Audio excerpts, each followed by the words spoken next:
Salut la gang, bienvenue à la balado-diffusion de Radio B52 Night Train au micro. Merci de nous écouter.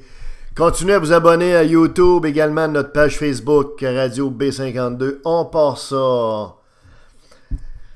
Le transport en commun à Québec. Eh oui, mes amis. Comme vous le savez, dans les dernières semaines, dans les derniers mois, pour ne pas dire dans les dernières années, on entend parler ici que de transport. Et c'est souvent le troisième lien, c'est souvent des tramways, c'est souvent des transports comme le SRB.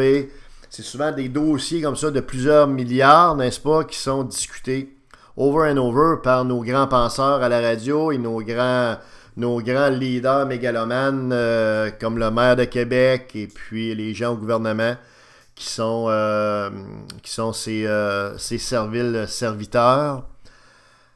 Nous, on veut vous parler de quelque chose de pas mal plus pragmatique, pas mal plus utile, c'est-à-dire rehausser la performance du transport en commun à Québec. C'est faisable. Pourquoi c'est faisable?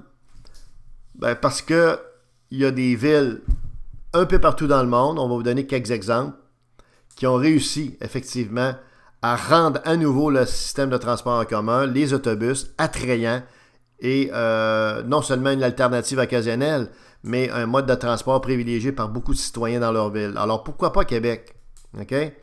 Mais pour ça, notamment, on ouvre une parenthèse, il faudrait que le maire Labaume, on l'a déjà dit, au lieu d'aller systématiquement toujours à Bordeaux en France, pourquoi il ne va pas avoir des villes qui valent la peine d'être vues, qui valent la peine d'être visitées parce qu'ils ont fait des innovations technologiques au niveau urbain, au niveau des services publics aux citoyens. OK? Notamment par l'usage de moyens technologiques, d'outils technologiques. On le répète sans arrêt. Maire Labaume, lui, là, la technologie, comprenez-vous, il n'y en a rien à cirer, c'est même suspect. Il fait partie des vieilles générations de vieux timononcles, probablement comme les timononcles qui jouent au golf, puis tout ça. Des gens, dans le fond, pour qui les technologies, c'est un coût, c'est une commodité, c'est un emmerde, comprends-tu?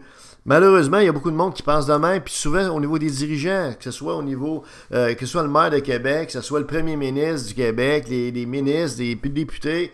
Vous savez, ces gens-là, souvent, ont fait des études en marketing, en lettres françaises, en poésie médiévale, comprenez-vous, puis en histoire de l'art, comprenez-vous. Vous comprendrez comme moi que ces gens-là, là, ils connaissent rien des technos, ils n'ont aucune idée à quoi ça sert, puis probablement que la plupart du temps, même, ils sont très, très rébarbatifs aux technologies et aux changements qui viennent avec ça. Fait que c'est ces gens-là, comprenez-vous, qui font en sorte qu'on est en retard d'à peu près 10-15 ans, notamment au niveau de la gestion des services publics dans une ville.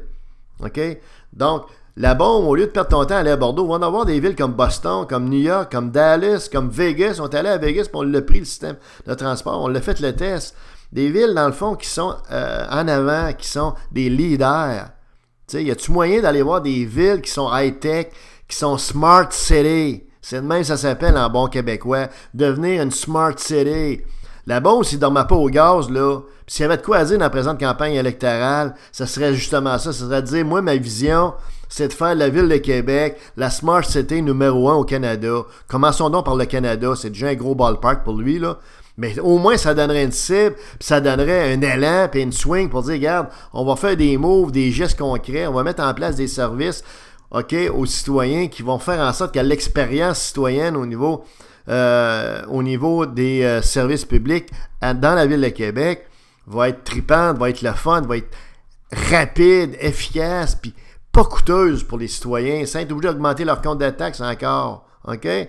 Puis là, ben, malheureusement, vous le voyez dans la campagne électorale, il n'y a pas de vision. C'est du pareil au même, comprenez-vous? Vous avez la bombe qui est à moitié mort, comprenez-tu, qui a l'air d'un roseau cassé en deux, qui fait du temps. Comprends-tu, un gars qui est là déprimé, ses antidépresseurs, puis sur je sais pas trop quoi, les pilules. T'as la petite madame, comprends-tu, qui est une planteuse de fleurs, qui veut pas avoir des blocs appartements plus que 2 étages. Puis t'as l'autre zoin-zoin, comprends-tu, quelqu'un qui te regarde, tu sais pas ce qu'il regarde, puis qui sait pas que l'alphabet, ça finit à Z et non pas à G. Fait qu'on est pris avec 3 zoin-zoin, on a vu 3 pingouins, comprends-tu, c'est un cul-de-sac. Les gens à Québec sont foutus, là. OK?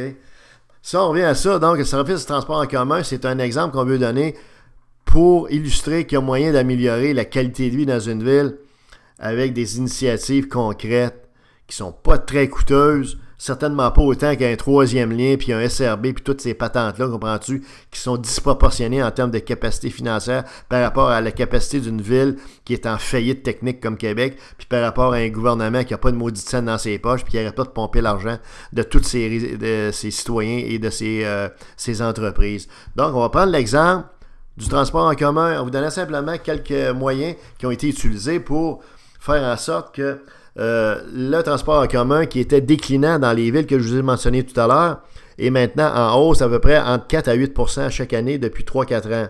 Donc, c'est quand même un redressement incroyable, OK? Parce que ça déclinait comme ici à Québec. Là. Les autobus là-bas, ils étaient vides comme ici. Là. Ici, c'est aux heures de pointe qu'il y a du monde, pour ça, c'est vide, comprends-tu? Bon, là-bas, c'est un peu la même affaire, mais là, ils ont complètement recrinqué ça. Bon, pour crinquer ça, il y a plusieurs initiatives, des outils technologiques. Premièrement, tu mets en place un système d'achat de billets mobile, comprends-tu, sur ton cellulaire, pour être capable d'acheter tes billets. Tu sais, tout se fait maintenant de plus en plus à partir de ton cell, OK? De ton iPhone ou de ton Android, peu importe, là. Mais donc, c'est important d'avoir un système qui permette d'acheter tes billets, d'acheter ta passe, n'importe quoi, en tout cas directement à partir de ton mobile. À la carte autant qu'une passe mensuelle, OK? Deuxièmement, c'est important d'avoir le Wi-Fi dans les autobus maintenant, puis d'avoir également des stations de chargement si ton cell est en train de mourir ou qu'il n'y a plus de charge dans ta batterie. Tu m'as rendu des choses comme ça. Ensuite, c'est important d'avoir dans ton application RTC ou dans un outil RTC intégré web, d'avoir toute la route des trajets rapidement, pas être obligé de faire 20 clics, là. Rapidement, tu sais, tu cliques 800, clac, tu l'as dans la face, puis tu t'arranges pour que ça torque, comprends-tu, quand tu l'affiches, là. Comprends-tu, faut pas que tu montres de quoi, comprends-tu, que ça te prend quasiment une Porsche, comme cellulaire, pour pouvoir afficher ça, sinon que ça prend 3 minutes, comprends-tu, ligne par ligne pour s'afficher, on se comprend, là, faut que ça torque, faut que ça fasse pop, ça s'affiche direct. L'autre élément qui serait important de faire, qui serait bien apprécié des gens, c'est de voir la localisation des autobus en temps réel, selon les différents trajets d'autobus.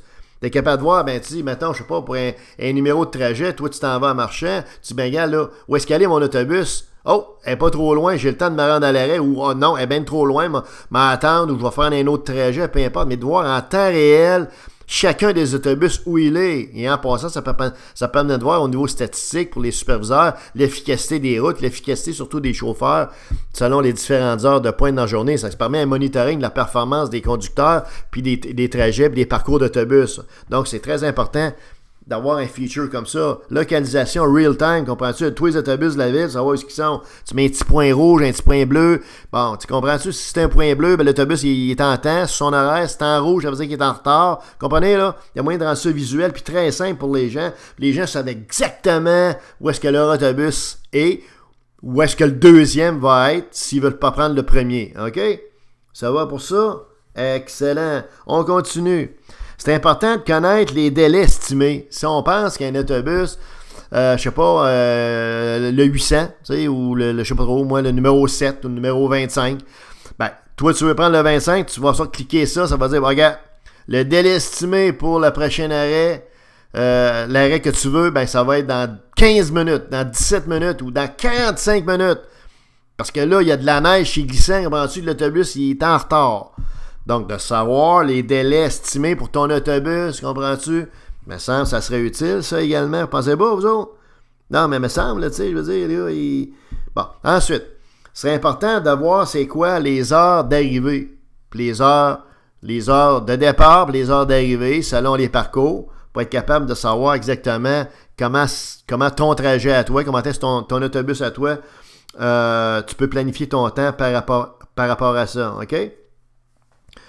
2-3 petites choses en terminant qui seraient bien utiles, c'est d'avoir ce qu'on appelle, on appelle ça en français de l'open data. C'est de rendre disponible, dans le fond, sur le site web de la Ville de Québec ou du RTC, ou sur le web anyway, de rendre un paquet toute l'information pertinente pour le citoyen. Tu fais juste penser au citoyen, là, à celui qui prend l'autobus. OK? Tu pars de là, puis tu dis c'est quoi qui est useful, qu'est-ce qui est utile, qu'ils connaissent. J'ai donné quelques exemples à l'instant, mais tu fais vraiment le tour de la question. Puis cette information-là, tu la rends disponible, paf, facilement, rapidement, et la plus rafraîchie et en temps réel possible. OK? Pour que le citoyen aient accès à cette information-là n'importe quand, 24 heures par jour, 7 jours par semaine. Comprenez?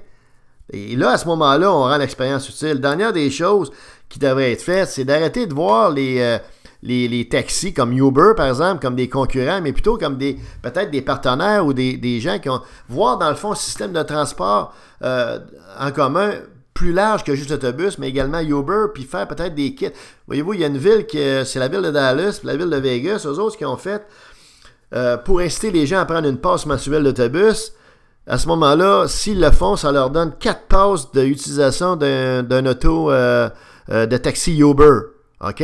Alors, c'est bon. Puis Uber, dans le fond, bénéficie de ça. Donc, il y a une entente partenariale qui fait en sorte que les gens se font offrir une espèce d'écosystème de services publics qui n'est pas juste l'autobus, mais également qui intègre le taxi, qui peut intégrer peut-être d'autres choses. Donc, voir à avoir une offre citoyenne de transport public intégrée avec les différents modes de transport, pas juste le bus. Au lieu de se voir tout comme des concurrents, puis de regarder du coin de l'œil en étant avec des petits yeux méchants, puis en voyant les autres comme des ennemis, peut-être voir ça différemment, plus intelligemment. Autant en 2017, là, on n'a pas l'air, comprends-tu, des chevaliers de la table ronde, là.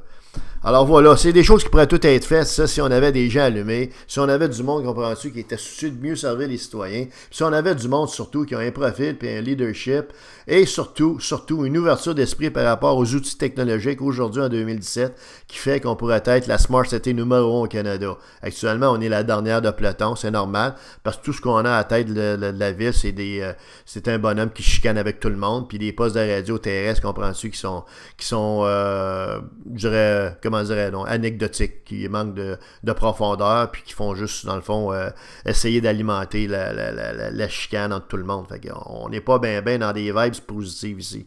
Donc, ça en prendrait un wipe-out de tout ce monde-là, puis remplacer ça par du monde sérieux, innovateur et branché techno. High-tech, smart city, c'est ça la cible. C'est ça qui devrait être la priorité de la Ville de Québec. C'est un night train.